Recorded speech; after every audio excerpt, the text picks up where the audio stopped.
Okay, this is a quick little video on showing you the parts of a TIG torch. First of all, we've got the tungstens, and basically there are two different types of tungstens. We've got one for aluminium and we've got one for stainless steel or other metals of similar.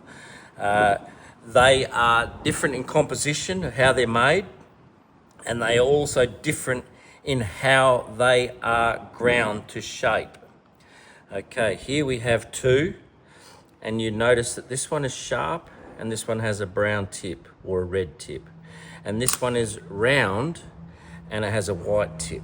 Okay, now to distinguish between the two, white is for aluminium and brown or red is for steel, or stainless steel be it.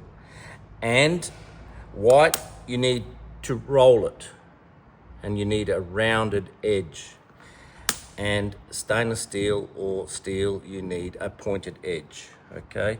And that's how you sharpen them, okay? To remember, this one is called a zirconiated tip, and this is, let's see, zirconiated, which is the white tip ones.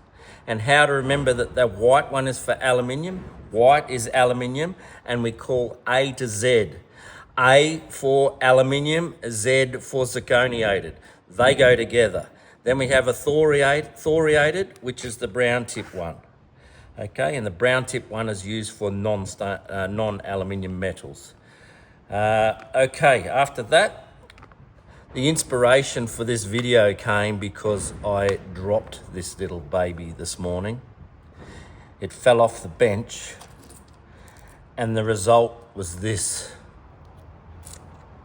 So I thought, all right, I've got to replace that. I'll show you everything that's involved. That once these are broken, they're no good. And even if they're cracked, if they've got the slightest little crack in there, it draws atmospheric air inside there and contaminates your weld.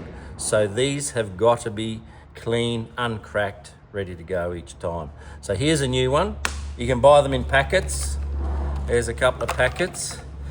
In fact, when I bought my welder, I got a packet of gear with it. And there's other gas shrouds with it. There's short ends, spare long ends. This one is broken. As you can see, that's broken through there. Other pieces in there as well, different sizes, different shapes, and of course we've already got some more tungsten.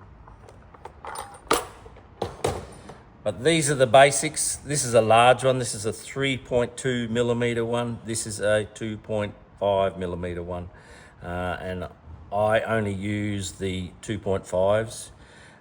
It works well. So back to basics, A to Z. Zirconiated is for aluminium. Aluminium is white.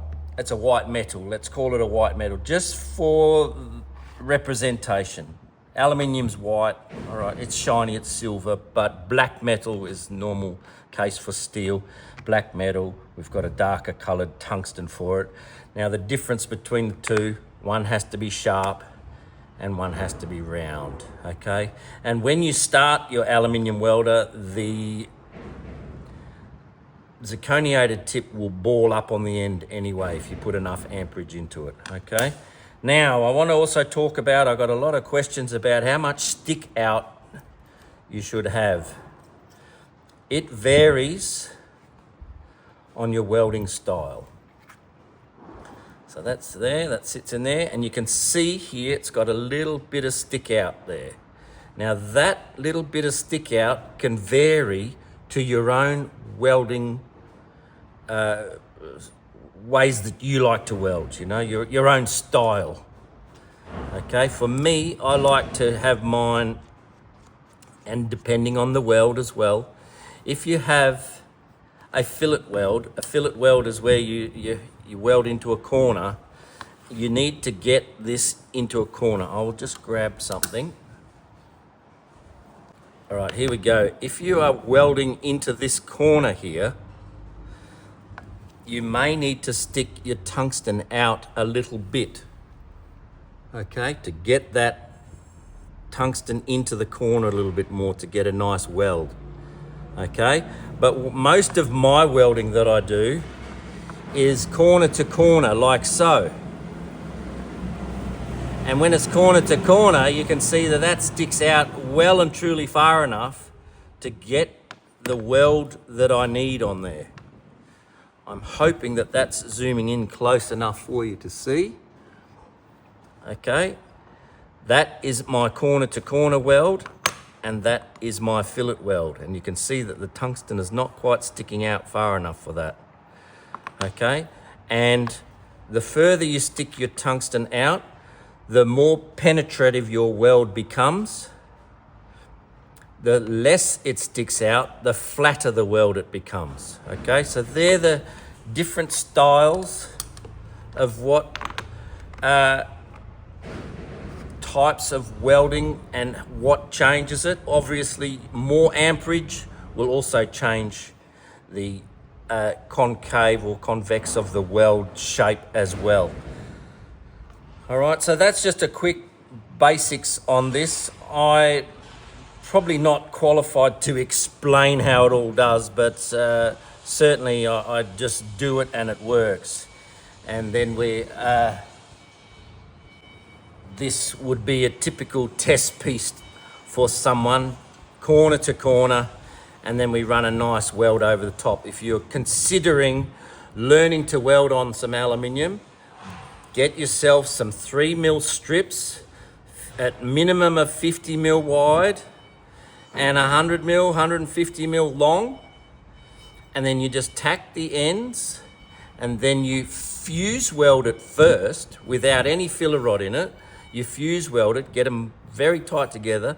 So you get one run with a fuse welder, let that cool down, come back, and then you run the next one over the top of it using a filler rod. Okay, so you get actually 2 runs on the 2 pieces of material to save you on material. And if you wanted to, afterwards you finish the outside, you want to do a fillet weld, you can run a fillet weld down the inside there. This is for test work only. And in between tests, you've got to let it cool down to room temperature, otherwise it gives you a false setup of your machine. You never know what you're starting from, so on and so on, okay? So hopefully today I've given you a couple of tips for you guys at home that are having a crack at TIG welding for the first time. This is a test piece setup that I make just out of some stripped aluminium. Tack it together on the ends first. That gives you one run with no filler rod.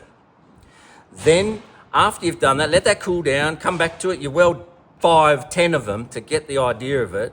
Then you come back to your first one, and then this one has had filler rod added to it and gives you the nice beads. Bzz, bzz, bzz. Okay, gives you the nice steady beads. Now this was one of my young school-based apprentices came in for a week's worth of work, and I just sat him down on the machine and we just went through it, and this is the result after a week's worth of work from the kid. He did a great job of it. He took one of them home, we polished it up with a bit of shine and come up really good. Okay, so that's that one there. And that is just done with a simple razor back uni MIG, one of the cheap ones, and it works well. Hey, if you've got any questions, write it down in the comments. Get back to me. I'll talk to you again soon. Have a good day.